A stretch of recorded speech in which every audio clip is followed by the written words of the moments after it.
Sir Chhattisgarh, Orissa సరిహద్దుల్లో మావోయిస్టులపై దాడి జరిగి 27 మంది చనిపోయారు. అందులో చలపతి అనే వ్యక్తి ఉన్నారు అనేది మనం మొన్న మాట్లాడుకున్నాం సార్.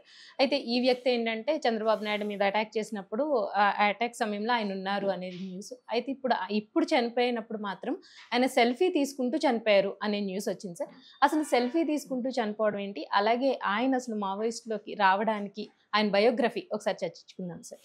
యాక్చువల్‌గా చలపతి విషయం ఎందుకు దేశవ్యాప్తంగా హ్మ్. సంచలనమైందంటే, ఆయన central committee politburo member అనమాట. Central okay sir. Committee politburo మెంబర్‌గా ఉండి చనిపోవడం అనేది ఈ మధ్య కాలంలో జరగలేదు. హ్మ్. అందుకని అది చాలా పెద్ద దెబ్బ. ఒక సెంట్రల్ కమిటీ స్థాయి లీడర్ చనిపోవడం అనేది, సెంట్రల్ కమిటీ అంటే మొత్తం దేశానికి సంబంధించి మావోయిస్ట్ కార్యక్రమాల్ని హ్మ్. చేస్తుంటది. మామూలుగా వాళ్ళ కమిటీల సిస్టమ్ ఎలా ఉంటదంటే, మామూలుగా జిల్లా జిల్లా కమిటీ ఉంటది. హ్మ్. తర్వాత డివిజన్ కమిటీ ఉంటది. రీజనల్ కమిటీ ఉంటది. దాని తర్వాత స్టేట్ సార్. కమిటీ ఉంటది. స్టేట్ కమిటీ తర్వాత సెంట్రల్ కమిటీ హ్మ్. ఉంటది. ఈ సెంట్రల్ కమిటీ అనేది మొత్తం మిగతా పార్టీకి సంబంధించిన గైడెన్స్ ఇస్తది హ్మ్. సెంట్రల్ కమిటీ వాళ్ళు. వాళ్ళు సెంట్రల్ కమిటీ సీసీ కాన్ఫరెన్స్ లాంటివి కూడా జరుగుతుంటాయి. 4 ఇయర్స్‌కి ఒకసారి వాళ్ళ సీసీ అంటే హుహు. ఈసీ సమావేశం, ఎగ్జిక్యూటివ్ కమిటీ సమావేశం కూడా జరుగుతుందనమాట మామూలుగా. దానికి సంబంధించి మొత్తం సమీక్షించుకొని, ఈ 4 ఏళ్లలో మన ఉద్యమం పరిస్థితి ఏంటి? నిర్బంధాలేంటి? కార్యకర్తలు, క్యాడర్ ఎలా ఉన్నారు? ఏ ఏ సమస్యలున్నాయి? ఫండ్స్ ఏంటి? ఇవన్నీ మొత్తం కూలంకషంగా చర్చించి, నెక్స్ట్ 4 ఏళ్లకు సంబంధించిన పాలసీని రూపొందించి చేయడం అనేది జరుగుతుంది. హ్మ్. దీంట్లో మళ్ళీ మిలిటరీ కమిషన్ అని ఉంటది. హ్మ్. అంటే మిలిటరీ కోణంలో, మిలిటరీ అంటే దాడులు చేయడం కావచ్చు, క్యాడర్‌కి ట్రైనింగ్ ఓకే. కావచ్చు, గన్స్‌ని పర్చేజ్ చేసుకోవడం, హ్మ్. వెపన్స్‌ని తయారు చేసుకోవడం, అమ్యునిషన్‌ని ప్రొక్లైమ్ ఇవన్నీ చూసుకునేదానికి ఒక మిలిటరీ కమిషన్ ఉంటది. దానికి సంబంధించిన ఒక పత్రిక కూడా 'జంగ్' అనే ఒక పత్రిక ఉంటది. మిలిటరీ హ్మ్. పత్రిక అది. అంటే హ్మ్. క్యాడర్‌ని ఎడ్యుకేట్ చేయడానికి ఆ 'జంగ్‌లో' రకరకాల మిలిటరీ వ్యాసాలు అవి వస్తుంటాయి. ఓకే. అట్లాగే తాము ఆల్రెడీ కొన్ని యాక్షన్స్ అంటే చంపడం కావచ్చు, బస్ దహనం కావచ్చు, ఇలాంటి యాక్షన్స్ అంటారు. ఆ యాక్షన్స్ ఎలా చేశాము, దాంట్లో హుహు. తప్పొప్పులు కూడా దాంట్లో ఉంటది. అంటే జరిగిన దాని నుంచి గుణపాఠాలు నేర్చుకోవడం, కొత్తగా ఎలా చేయాలనుకోవడం, హ్మ్. అలాగే కేడర్‌ని ఎప్పటికప్పుడు కొత్త కేడర్ వచ్చినప్పుడంతా ఓకే సార్. వాళ్ళకి ట్రైనింగు, వెపన్ రిపేరింగు అన్నీ కూడా నేర్పిస్తూ ఉండాలి. హ్మ్. ఎందుకంటే మావోయిస్ట్ పార్టీ అనేది మిలిటరీ పార్టీ అది. హుహు. అదేమి సివిల్ పార్టీ కాదు. ఓన్లీ హ్మ్. పుస్తకాలు చదువుకుంటే కుదరదు. ప్రతి ఒక్కరికి మిలిటరీ ట్రైనింగ్ ఉండాలి. అటాక్ చేయడానికి ధైర్యం రావాలి. ఇవే ఆ క్రమంలో ప్రాణాలు పోగొట్టుకోవడానికి సిద్ధంగా ఉండాలి. ఇవన్నీ నేర్పించాలి. హ్మ్. అంటే మిలిటరీ పరంగాను ట్రైనింగ్ అనేది వెరీ అవసరం. చాలా ఎసెన్షియల్ అనమాట. ఈ క్రమంలో ఈయన గెరిల్లా వార్‌ఫేర్ అంటారు. మావోయిస్టు పార్టీ చేసేదాన్ని గెరిల్లా వార్‌ఫేర్. హ్మ్. అంటే బ్రాడ్‌గా కన్వెన్షనల్ వార్‌ఫేర్, గెరిల్లా వార్‌ఫేర్ అని మనం డివైడ్ చేయొచ్చు. హ్మ్. కన్వెన్షనల్ వార్‌ఫేర్ అంటే ఎదురెదురుగా సైన్యాలు నిలబడి కొట్టుకోవడానికి కన్వెన్షన్ అంటారు. హ్మ్. గెరిల్లా అంటే ఒక బలమైన శత్రువుని, బలహీనుడైన వాడు ఎలా ఎదుర్కొంటాడు. ఓహ్! దీన్ని గెరిల్లా హ్మ్. వార్‌ఫేర్ పోరాటం అంటారు. ఇది ఎప్పటినుంచో ఉంది. మన దేశంలో కూడా శివాజీ వీళ్ళందరూ కూడా గెరిల్లా వార్ పోరాటం చేశారు. ఔరంగజేబు లాంటి వాళ్ళకి వ్యతిరేకంగా. అంటే ఒక బలమైన ఎనిమీతో బలహీనుడైన వాడు బలహీనుడైనవాడు. చేయడానికి హ్మ్. గెరిల్లా దీన్ని 'సంజు' అనే 2000 సంవత్సరాలకు ముందే చైనాలో 'ఆర్ట్ ఆఫ్ వార్' అనే పుస్తకం రాశాడు. దాంట్లో కూడా బలమైన శత్రువుని ఎలా ఎదుర్కోవాలో రాశాడు. దాని తర్వాత మావో గావచ్చు, తర్వాత చెగువెరా గావచ్చు, హ్మ్. వీళ్ళందరూ పుస్తకాలు కూడా రాశారు. దీని మీద గెరిల్లా హ్మ్. పోరాటం ఎలా చేయాలి ఓకే సార్. పద్ధతులేంటి. హ్మ్. సో, ఈయన ఈ చలపతి ఎక్స్‌పర్ట్ అంటున్నాడు. ఎందుకంటే ఈయన 35 ఏళ్లుగా ఈ పార్టీలో పనిచేస్తున్నాడు. పీపుల్స్ హ్మ్. వార్ అని ఒకప్పుడు ఉండేది. హ్మ్. ఆ తర్వాత CPI, ML people's war party పేరు.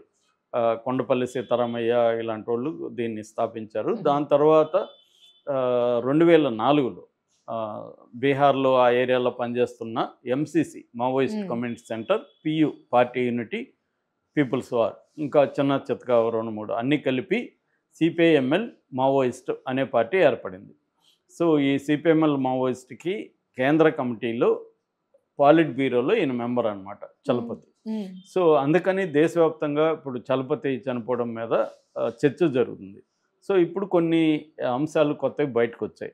అదేందంటే ఎవరి చలపతి అనుకున్నప్పుడు ఈయనది చిత్తూరు జిల్లా తవనంపల్లి మండలంలో ముత్యం పైపల్లి అనే ఒక ఊరు. వీళ్ళ నాన్న శివలింగారెడ్డి, అమ్మ లక్ష్మమ్మ, రెడ్డి సామాజిక హ్మ్. వర్గం. ఈ అబ్బాయి థర్డ్ సన్ అనమాట. మూడవ కొడుకు. వీళ్ళది ఓకే సార్. మామూలు రైతు కుటుంబం, పేద హ్మ్. రైతు కుటుంబం. సో ఇక్కడ నుంచి తను మెల్లమెల్లగా చదువుకొని బంగారపాలెం ఊర్లో చదువుకున్నాడు. దాని తర్వాత డిగ్రీ వొకేషనల్ కోర్సు చిత్తూరులో చేశాడు. దాని తర్వాత ఇతనికి పట్టు సంబంధించిన పరిశ్రమ ఏదైతే ఉందో దాంట్లో ఇతనికి ఒక ఫీల్డ్ ఫోర్మెన్ అంటారు. ఆ ఫీల్డ్ ఫోర్మెన్గా జాబ్ వచ్చింది. విజయనగరంలో వెళ్ళాడు. అక్కడ విజయనగరంలో ఇతనికి అక్కడ రాడికల్స్ నక్సలైట్లతో పరిచయం ఏర్పడింది. మామూలుగా పీపుల్స్ వార్ అనేది పార్టీ పేరు అయితే దాని అనుబంధ సంఘాలు ఉంటాయి. Radical youth league, radical student union, ఇలాంటివి ఆర్ఎస్సీ ఉంటారు. సో అలాంటి రాడికల్ స్టూడెంట్ యూనియన్తో పరిచయాలు వచ్చాయి ఇతనికి. ఇతను స్టూడెంట్ కాకపోయినా ఆ బాధ్యతలు అప్పగించారు. అలాగా మెల్లమెల్లగా ఇతనికి పార్టీ కార్యక్రమాలతో వచ్చి తర్వాత ఇతను ఫుల్ టైమర్గా వెళ్ళిపోయాడు అనమాట. ఫుల్ టైం ప్రొఫెషనల్ పిఆర్ అంటారు, ప్రొఫెషనల్ రెవల్యూషనరీ. అలాగా ప్రొఫెషనల్ రెవల్యూషనరీకి వెళ్ళిపోయి శ్రీకాకుళం ఏరియాలో ఉద్దానం ఉద్యమం అప్పుడు జరిగింది. అందులో ఇతను పార్టిసిపేట్ చేయాలి. ఎప్పుడు 90లో ఇది జరిగింది, 1991లో. అక్కడి నుంచి ఇప్పుడు వాళ్ళ చిన్నప్పటి క్లాస్మేట్ కాదు, ఫ్రెండు, జర్నలిస్ట్గా ఉన్న పివి రమణ అనే ఆయన కూడా, ఎంవి రమణ కూడా ఈ మధ్య మీడియాతో ఇతని గురించి చాలా విషయాలు చెప్పారు. అప్పుడు ఎలా ఉండేవాడు, ఆయన ఏదన్నా పట్టుదల అనుకుంటే దాన్ని సాధించే వరకు నిద్రపోయాడు కాదు. అట్లాగే ఇంట్లో వాళ్ళు బాధపడినా కూడా అతను కన్విన్స్ చేయడానికి ట్రై చేశాడు అమ్మా నాన్నని ఉద్యమంలోకి వెళ్ళడానికి. కానీ వాళ్ళు ఒప్పుకోకపోతే వాళ్ళ నుంచి తప్పించుకొని వచ్చేసాడు, ఉద్యమంలోకి వెళ్ళిపోయాడు. అప్పట్లో పల్లెలు కదలండి అని ఒక పిలుపు ఉండేది, పల్లెలకు కదలండి అని క్యాంపెయిన్ ఉండేది. అలాంటి క్యాంపెయిన్లో ఈయన వెళ్ళాడు. అప్పటి నుంచి ఇంకా ఉద్యోగానికి కూడా రాలేదు, అట్లాగే లోపలికి వెళ్ళిపోయాడు యూజీలోకి అనేది ఎంవి రమణ కూడా మీడియాతో చెప్పారు. సో అక్కడి నుంచి వెళ్ళి ఈయన అంచెలంచెలుగా ఎదుక్కుంటూ వెళ్ళాడు అనమాట. జిల్లా కమిటీ, రీజనల్, అలాగా వీళ్ళకి ప్రమోషన్స్ ఇస్తూ ఉంటారు అనమాట. సో అలాగా ఎదుక్కుంటూ వెళ్ళి స్టేట్ అయ్యాడు. ఈయన ప్రధానంగా ఏంటంటే ఇంతకుముందు ఉన్న రామకృష్ణ వెరీ పాపులర్, మనకి చర్చలకు కూడా వచ్చాడు. ఆయన తర్వాత కరోనా టైంలో చనిపోయాడు. రామకృష్ణకి చాలా క్లోజు, ఎవరు, చలపతి. అట్లాగే ఇప్పుడు హిడ్మా అంటారు. హిడ్మా అనే ఆయన మావోయిస్టులలోనే దేశంలోనే వెరీ పాపులర్. ఆయన ఎందుకు పాపులర్ అంటే మావోయిస్టులది ఒక గెరిల్లా సైన్యం ఉంటుంది, పిఎల్జిఏ అంటారు, పీపుల్స్ లిబరేషన్ గెరిల్లా ఆర్మీ. ఈ పీపుల్స్ లిబరేషన్ గెరిల్లా ఆర్మీకి బెటాలియన్ కమాండర్, వాళ్ళల్లో మళ్ళీ బెటాలియన్స్, ప్లేటౌన్స్, అలాగే మిలిటరీ పర్వేషన్లోనే ఉంటాయన్నమాట. సో అంటే పెద్ద ఎత్తున పీపుల్ని ఆర్గనైజ్ చేసి వాళ్ళకి ట్రైనింగ్ ఇచ్చి వాళ్ళ ద్వారా గ్రామాలను పట్టుకొని అంతిమంగా నగరాలను పట్టుకొని అంతిమంగా దేశాన్ని తమ గుప్పెట్లోకి తెచ్చుకోవాలనేది మావోయిస్టులకు ఉండే ఒక లక్ష్యం. అంటే న్యూ డెమోక్రటిక్ రెవల్యూషన్ అంటారు దీన్ని. న్యూ డెమోక్రటిక్ రెవల్యూషన్ అనేది సాధించడానికి కోసం వాళ్ళ లాంగ్ టర్మ్ స్ట్రాటజీ ఇది.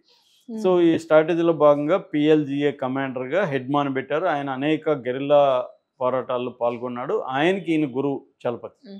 సో అందువల్ల చలపతికి చాలా పేరు ఉందన్నమాట. సో ఈయనకి ఇంకా రకరకాల పేర్లు ఉన్నాయి, రామచంద్రారెడ్డి, ప్రతాప్ రెడ్డి, అప్పారావు, ఇలాంటి పేర్లు. ఫస్ట్ ఈయన పేరు మారు పేరు సుధాకర్ అని వాళ్ళ ఫ్రెండ్ ఎంవి రమణ చెప్పాడు. సుధా అని పిలిచేవాళ్ళం మేము, సుధాకర్ అని పెట్టుకున్నాడు ఆయన అని. సో వీళ్ళు మారు పేర్లు పెట్టుకుంటుంటారు. చాలాసార్లు ఏంటంటే చనిపోయిన వాళ్ళ వీరుల పేర్లు, ఎవరైనా చనిపోయినప్పుడు, గణపతి అని ఆయన చనిపోతే గణపతి పేర్లు చాలామంది పెట్టుకుంటారు. అట్లా ఒక అరుణక్క అని ఎవరో చనిపోయి ఉంటే ఇంక చాలామంది అరుణక్క అని పెట్టుకుంటూ ఉంటారు.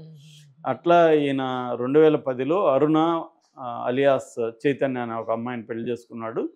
ఆమె 2019లో ఎన్కౌంటర్లో చనిపోయింది. అయితే వీళ్ళిద్దరు ఆమె బతుకున్నప్పుడు వీళ్ళిద్దరూ 2016లో ఒక సెల్ఫీ తీసుకున్నారు, చిన్న వీడియో కూడా తీసుకున్నారు సరదాగా. ఫోను వీళ్ళ దగ్గర, అంటే మావోయిస్టులు కూడా టెక్నాలజీని ముందుంటారు వాడడంలో. సో అలాగా వీళ్ళు ఫోన్లు కూడా స్మార్ట్ ఫోన్లు వాడడం మొదలుపెట్టారు. అలాగే వీళ్ళు స్మార్ట్ ఫోన్లు ఉన్నప్పుడు ఎవరికైనా హ్యూమన్ బీయింగ్ కలిగే లక్షణం ఉంటుంది, అలా తీసుకున్నారు. ఆ ఫోటో, ఆ వీడియో ఏమైందంటే ఈ అమ్మాయిల బ్రదర్ ఆజాద్ అతని పేరు, అది కూడా మారు పేరే. ఆజాద్ దగ్గర ల్యాప్టాప్ ఉండేది. ఆ ల్యాప్టాప్లో ఈ ఫోటో ఉన్నింది, ఈ సెల్ ఫోన్ నుంచి దాంట్లోకి ట్రాన్స్ఫర్ అయింది. ఆయన 2016లో చనిపోయాడు ఎన్కౌంటర్లో. ఆ ల్యాప్టాప్ పోలీసులకు దొరికింది. అప్పటి వరకు ఈ చలపతి ఎలా ఉంటాడో పోలీసులకు తెలియదు. చలపతి అనేది పోలీసులకు తెలుసు, కానీ మనిషి ఎలా ఉంటాడో తెలియదు, రూపం లేదు. ఈ ల్యాప్టాప్లో వెతికితే వీళ్ళకి ఫోటోలు దొరికాయి. మ్మ్. సో వీళ్ళకి అర్థమైంది తనే చలపతి అని. అప్పటి నుంచి వీళ్ళు మొత్తం దాన్ని అందరికీ సప్లై చేసుకున్నారు, మ్మ్. పంపించుకున్నారు. చలపతిని పట్టుకోవాలనుకున్నారు. అక్కడి నుంచి వెంటాడుతున్నారు. మ్మ్. సో ఆ ఫోటోనే ఈయన పట్టించింది అనేది ఇప్పుడు ఒక వార్త. మ్మ్. నిజమా కాదో మనకు తెలియదు కానీ మ్మ్. ఈ వార్త ఏమవుతుందంటే, అంటే మామూలుగా అయితే ఈ మావోయిస్టులలో టెక్ మెథడ్స్ అంటారు, అంటే మ్మ్. రహస్య పని పద్ధతులు అంటారు. మ్మ్. కొన్ని రహస్యంగా ఉండడానికి పోలీసుల నుంచి తప్పించుకుంటూ ప్రజల్లో కూడా ఎంత అవసరమో అంతే ఎక్స్పోజ్ అవ్వాలి. అందుకు కూడా వీళ్ళు మారు పేర్లు పెట్టుకొని అసలు పేర్లు కానీ వీళ్ళ వివరాలు తెలియకుండా ఉండడం కోసం మ్మ్. కొన్ని పద్ధతుల్ని వీళ్ళు పాటిస్తారు. దాన్ని టెక్ మెథడ్స్ అని చెప్తుంటారు వాళ్ళ మ్మ్. పరిభాషలో. టెక్ అంటే టెక్నికల్ మెథడ్స్, రహస్య పని పద్ధతుల్ని. టెక్ పాటించవా, టెక్ నువ్వు పాటించట్లేదు, ఇలా భాష ఉంటుంది అన్నమాట. ఓహో. టెక్ పాటించలేదని అర్థమవుతుంది. అంటే ఫోటోలు తీసుకోకూడదు అనేది కూడా అందులో ఒక రూల్. మ్మ్. మ్మ్. మన ఫోటో ఎప్పుడైనా బయటికి వెళ్ళే అవకాశం ఉంది కాబట్టి ఫోటోనే తీసుకోకండి అని. అందుకని ఇంతకుముందు ఇంటర్వ్యూలు ఇచ్చేటప్పుడు కూడా విలేకరులలో కూడా ఫ్రంటల్ ఫోటోలు ఉండేవి కాదు. ఓకే. ఆహా. వెనక నుంచి ఫోటో ఉండేది, గన్ పెట్టుకొని కూర్చున్న వాళ్ళు, లేకపోతే ఏదన్నా క్లాత్ కట్టుకొని ఫోటోలు ఉండేవి, వీడియోలు ఉండేవి తప్ప డైరెక్ట్గా ముఖాలు చూపించద్దు అనేది ఉండేది. కానీ మెల్లమెల్లగా దాన్ని చాలామంది బ్రేక్ చేయడం మొదలుపెట్టారు. మ్మ్. వీళ్ళకి ఒక షోక్ ఉంటుంది, మంచి కాస్ట్యూమ్ వేసుకుని గన్ పట్టుకుని ఫోటోలు తీసుకోవాలని. మ్మ్. ఇప్పుడు ఆయన ఎవరు, దామోదర్ అలియాస్ బడే చొక్కారావు, ఆయన ఫోటో కూడా వచ్చిందిగా. ఆయన కూడా మంచిగా బాగున్నాడు, సినిమాటిక్గా ఉన్నాడు మనిషి. అలాగే వీళ్ళు ఫోటోలు తీసుకోవడం అనేది ఒక ఇది చేయకూడదు యాక్చువల్గా. అదే సార్. అంటే ఒక అది రూల్ చేయకూడదు. ఉంటుంది, రూల్ని మ్మ్. పాటించకుండా ఉండడం అనేది జరుగుతూ ఉంటుంది. అందుకని మ్మ్. టెక్ మెథడ్స్ని పాటించుకోవడం వల్లే చాలాసార్లు నష్టాలు ఓకే. ఎదుర్కొంటారు. మ్మ్. సో ఈయన కూడా అది అలాగా ఒక సెల్ఫీనే ఈయన్ని పట్టించింది. అప్పటి నుంచి సెల్ఫీ ఉండడం వల్ల వీళ్ళు ఈయన మీద నిఘా పెట్టారు. ఎందుకంటే ఈయన మీద ₹1,00,00,000 ఉంది. మ్మ్. ఎప్పుడైనా కూడా గవర్నమెంట్ ఫస్ట్ ఫోకస్ ఎక్కడ ఉంటుందంటే సెంట్రల్ కమిటీలో ఉండే నాయకుల మీద ఉంటుంది. మ్మ్. ఎందుకంటే నాయకత్వాన్ని దెబ్బతీస్తే మళ్ళీ నాయకులు మ్మ్. తయారు కావడానికి 20 ఏళ్ళు 30 ఏళ్ళు పడుతుంది. ఇప్పుడు అవును ఈయన సార్. 35 ఏళ్లలో సెంట్రల్ కమిటీకి వెళ్ళాడు. మ్మ్. ఈయన చంపేస్తే ఆ మేరకు నష్టం, ఇంకొకరిని రీఫిల్ చేయడం చాలా మ్మ్. కష్టం అవుతుంది. సో అందువల్ల కేంద్ర కమిటీని అటాక్ చేస్తే నాయకత్వం లేకపోతే కేడర్ ఏం చేయలేదు. కేడర్ నుంచి మళ్ళీ నాయకులు ఎదగాలంటే ఇంకొక 20-30 ఏళ్ళు పడుతుంది. ఈ లోపల తొక్కేయచ్చు అనేది. అందుకని వీళ్ళ ఫోకస్ అంతా కూడా కేంద్ర కమిటీ, రాష్ట్ర కమిటీ ఇలాంటి వాళ్ళ మీదే ఉంటుంది. అందుకనే గత 5 ఏళ్లలో 60 మంది సీనియర్ నాయకుల్ని చంపగలిగారు. ఓ. ఫోకస్ వాళ్ళ మీదనే ఉంటుంది మ్మ్. అన్నమాట. దానికి ప్లానింగ్, ఇంటెలిజెన్స్ వర్గాలు ఇవన్నీ ట్రై చేస్తుంటాయి. మ్మ్. మావోయిస్టులకి ప్రాబ్లం ఏంటంటే కౌంటర్ ఇంటెలిజెన్స్ అనేది లేదు వీళ్ళ దగ్గర. అంటే మ్మ్. కౌంటర్ ఇంటెలిజెన్స్ అంటే గవర్నమెంట్ ఇంటెలిజెన్స్ని స్టడీ చేసి వాళ్ళ మెథడ్స్ని అర్థం చేసుకుని దాన్ని కౌంటర్ చేసేదానికి వీళ్ళ దగ్గర ఒక మ్మ్. ఇంటెలిజెన్స్ ఉండాలి. అది వీళ్ళు కరెక్ట్గా ఫామ్ చేసుకోలేదు. అది కూడా ఒక లోపం ఇక్కడ నుంచి మావోయిస్టుల పార్టీ నుంచి. మ్మ్. అంటే ఇప్పటికి కూడా ఏంటంటే మావోయిస్ట్ పార్టీ అనేది అందరూ కలిసి ఒక నిర్ణయాలు తీసుకోవడానికి ఈసీ సమావేశమే కష్టమవుతుంది. ఎందుకంటే ఎక్కడ కూడా పనిచేస్తుంటారు, మ్మ్. నిర్బంధం వల్ల కలవలేని పరిస్థితి ఉంటుంది అన్నమాట. అందుకని నిర్బంధంలో పనిచేయడం మావోయిస్టులు అనేది వెరీ